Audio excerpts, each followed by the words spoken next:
Hey guys, this is Allison Gillum, and for this week's video forum, I chose the two novels, Number the Stars by Lois Lowry and The Heretic's Daughter by Kathleen Kent. I also watched the movie The 10 Things I Hate About You, which is basically a contemporary retelling of The Taming of the Shrew.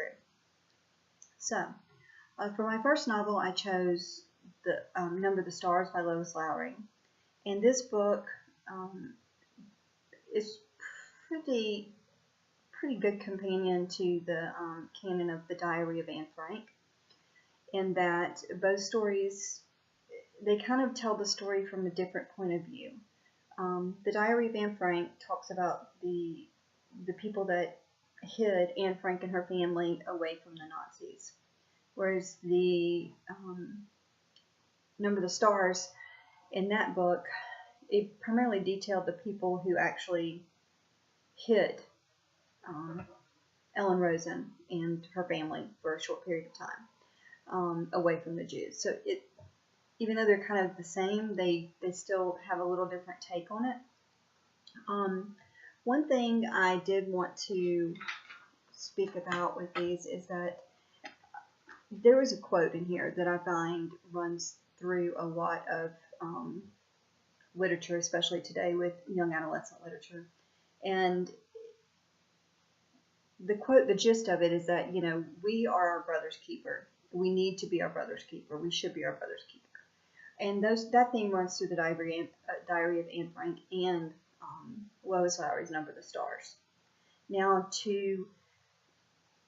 as far as using Number the Stars, I would probably try to have this used as a summative type of assessment at the end of a unit where we've studied the Diary of Anne Frank, and maybe use this novel as a choice for completing some type of summative project or summative web quest or something that some sort of a project to show understanding of the main themes between the Diary of Anne Frank and how they correlate with Number the Stars.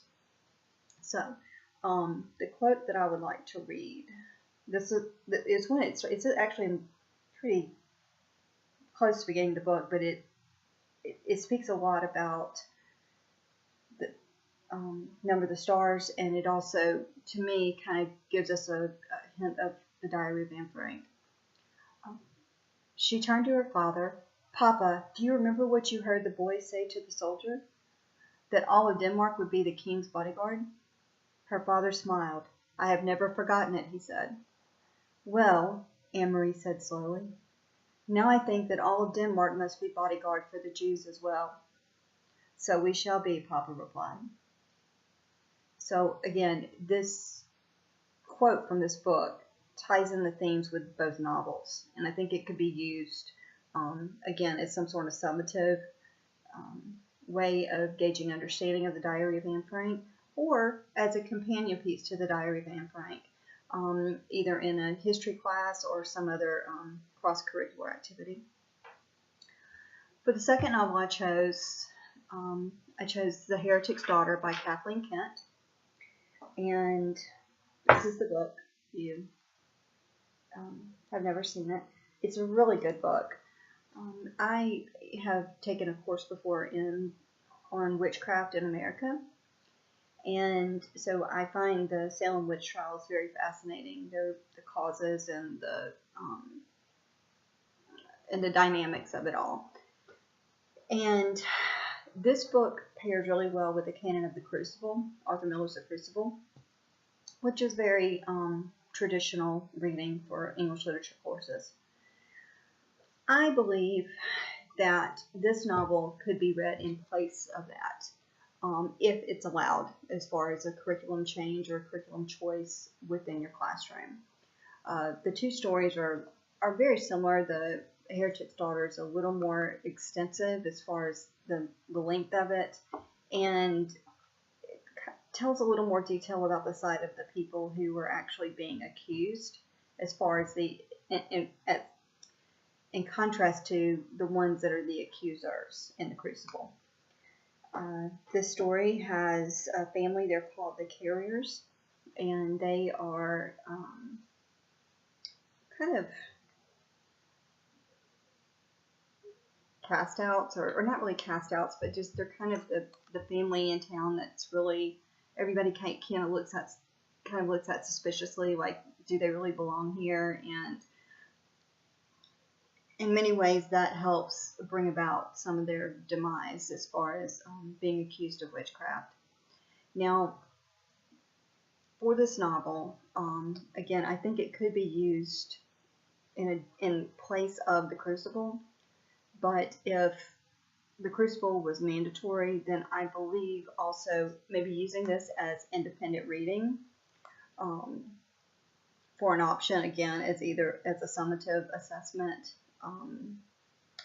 project on its own or in companion with The Crucible, or just as an item of possible independent reading, having your students use this as independent reading while we are going through The Crucible in class.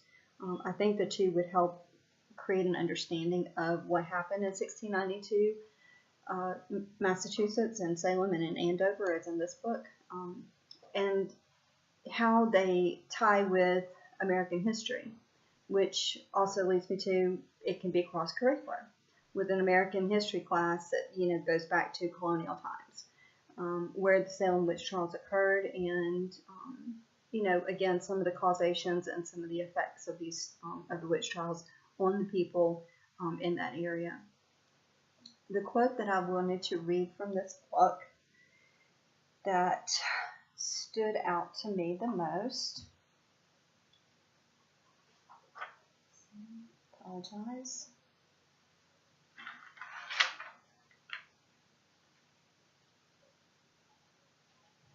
Okay. Sorry about that. I lost my place. Okay. It's on page 68 of chapter 2. It says, "A needle is such a small, brittle thing. It is easily broken. It can hold but one fragile thread. But if the needle is sharp, it can piece the coarsest cloth. Ply the needle in and out of a canvas, and then with great length of thread, one can make a sail to move a ship across the ocean. In such a way can a sharp, gossipy tongue, with the thinnest thread of rumor, stitch together a story to flap in the breeze. Hoist that story upon the pillar of superstitious belief, and a whole town can be pulled along with the wind of fear. Perhaps I should have seen the needle prick as a sign, but I was very young and the wound had stopped bleeding long before we arrived in Andover."